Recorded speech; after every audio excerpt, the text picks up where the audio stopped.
This is a shack in Montana, but it's about to become so much more.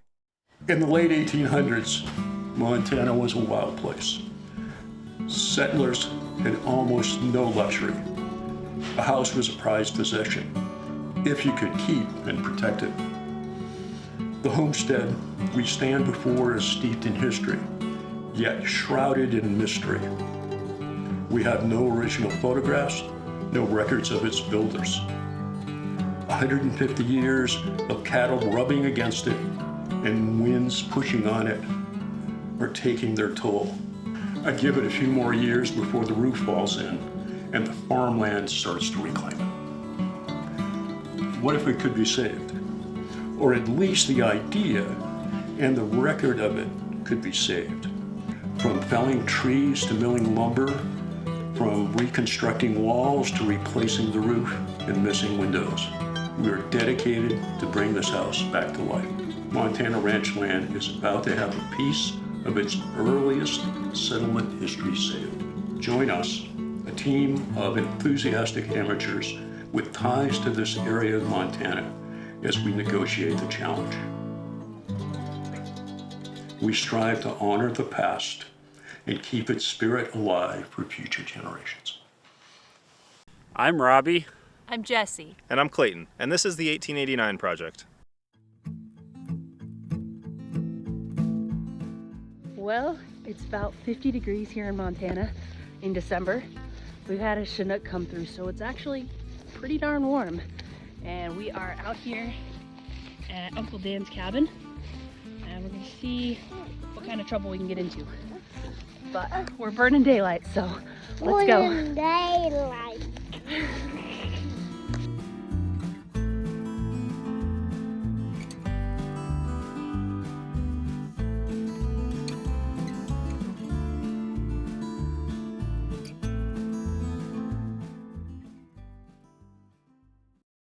This is an old homestead house here in Montana.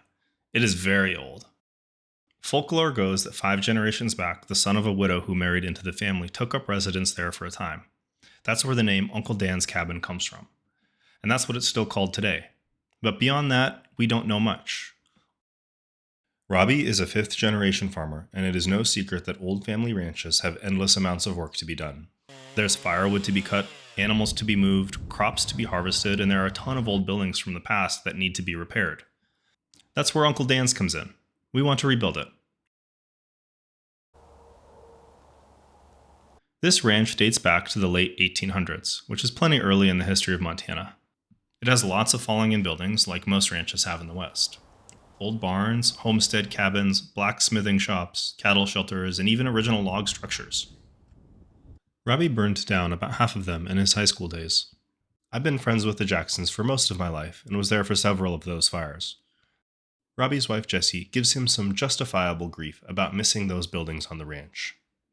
Truth is, though, those old buildings were completely at the end of their lives. They got dangerous and many caved in from snow and wind. After that, it was time to light the match. Uncle Dan's falls right into that category. It's down to its last years. Likely built as a homesteader's cabin to prove up their claim, it was made in what we estimate to be the mid to late 1800s by maybe a miner or a hopeful rancher. Nobody really knows for sure. It's basically a shack. But it is such a magical place. It's an icon of early settlement in the West. We don't have much in the way of records about it. Most of what we know comes from family stories. I think George, my grandfather, I think his brother Dorman, who had Wybert's place. Okay. There's something, when I was looking through the deeds, and this has been 15 years ago or so, there was something about, I'm pretty sure that Dorman had homesteaded part of this Jackson place, and it was like for the consideration of $1 or something like that. We have some big plans for Uncle Dan's. We've talked the generation above us into letting us try out some ideas. It is going to take a lot of chainsaw work, a lot of sawmilling, and a good deal of restraint. Before we go hacking away at the structure, trying to save it or recreate it in some way, it's a good idea to dig into any historical records that might be found. Luckily, our local library is a goldmine of history, thanks to the Montana Memory Project and the Genealogy Center. We learned that Uncle Dan's was homesteaded by Dan McLaughlin in 1889, when Montana was still a territory and still pretty wild.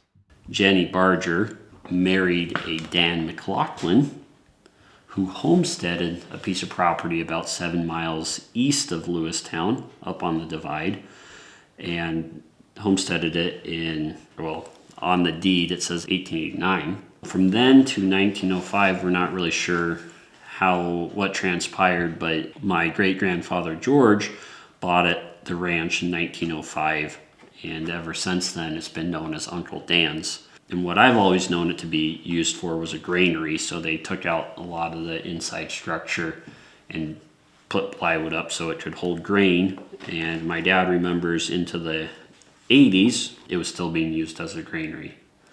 And since then I've never known it to hold grain, and it's just been a place for cows to rub on and groundhogs to live under. We wanted to learn more about what Lewistown and the West was like when Uncle Dan's was built in the 1880s. So I sat down with one of our librarians, Drew Kettering, to find out more. There was still quite a newness to the entire area, and it sort of allowed for there to be a certain amount of lawlessness. In Roberta Donovan's 100 Years of Lewistown, she talks about how there were stagecoach robberies outside of Stanford. Particularly, there was one that a banker was carrying like an absurd amount of money, and two robbers came and tried to take the stagecoach, but then another stagecoach kind of came out of nowhere and spooked them, and so they got away. Things like that happened. There was, in Maiden, there was a weird story about some guys who tried to blow up a lawyer's house. They tried to murder him by blowing up his house. I'm assuming to steal his money, but he actually survived the explosion.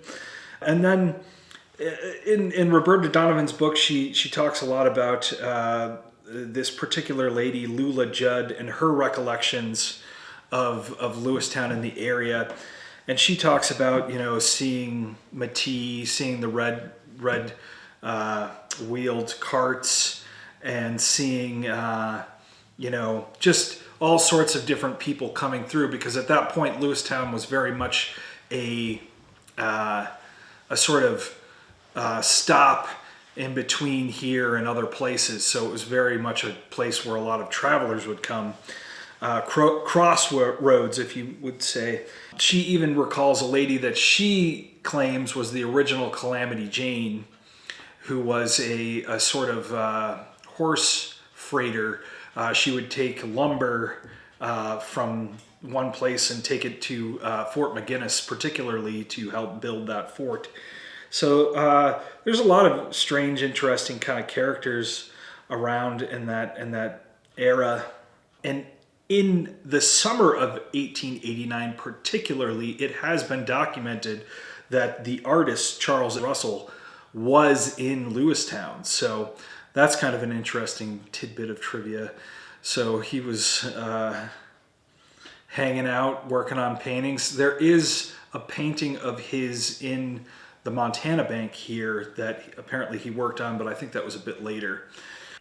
Life was kind of still very new, and yet at the same time already starting to become fairly town-centric in Lewistown, but the surrounding areas were still very much part of the Old West in a sense, part of the unknown aspect of starting something in a whole new place. So that's what they were facing coming out here in this situation. Uncle Dan's is practically a heap of bones. We know we can't exactly renovate it. No amount of repairs can help it. Heck, not one floor joist or roof rafter has escaped rot and damage, so a complete restoration is out of the picture. Our plan here is to recreate Uncle Dan's as it was, or as it could have been, using our somewhat limited, but among family and friends, pretty diverse skill sets.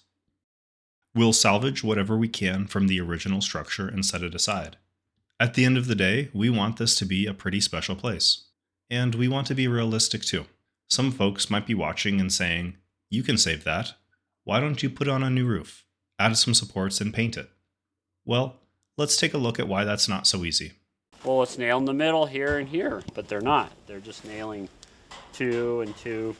And you can even see there's a board behind it. So this is like horizontal backwards board and batten. So this It's bit in inside here, is this tar paper? It's something to seal it off, but there's a board, there's 2 layers of boards, but instead of having it look with that strip outside, it's on the inside. Then these were probably pretty damn close, I would guess, and they've dried apart or stuff shifted. But the fact that you see these big boards and just their nailing pattern, these 2, they all have up high, these 2, 1, 2, but way up there, there's nothing in the middle. They just put 2 in the top and the bottom of the board. Inside, the floor and ceiling have pretty much been turned to mulch. You can see the ceiling, what the boards that they left from the ceiling. See, Jess? Yeah. They left, I mean, it's not lath and plaster, they just had you're the right. same flooring. It's the same tongue and groove flooring No, it is. that It's they tongue and had groove. Yeah. You're on right. the outside. You're right. It goes all the way across. See where they cut it? Yep. The sawzall? They did not have sawzalls then. What'd they use? A handsaw. The back addition has had a door open and cows have made a home in there. There isn't much of this house that has escaped catastrophic structural damage. The weathered walls and boards are definitely going to be saved. Like an art installation, we will find a use in the finished house. Most of the boards on the outside have been sandblasted by the wind and used as scratching posts by itchy cows. The square-headed nails are treasures that must have been handmade by a blacksmith. The architecture itself, though, it needs new wood to be milled and fresh hands to tie it all together. This is going to be a proper little house again. It will look just like the original in its footprint, scale, and proportion. We'll add back in the lost windows, doors, even a wood stove or fireplace that surely must have been there once.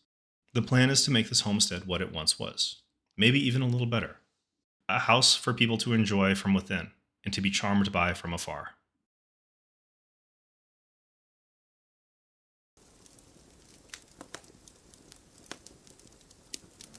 Wind of the east, wind of the west, wandering to and fro. Chant your songs in the utmost boughs, that the sons of men may know the peerless pine was the first to come, and the pine will be the last to go. If you've made it this far, thanks for sticking around. That wraps up our first episode and the start of our journey to rebuilding Uncle Dan's. We love hearing from you, so leave a comment about today's episode and anything you'd like to see or learn more about in future videos. Thanks so much for watching. We'll see you next time.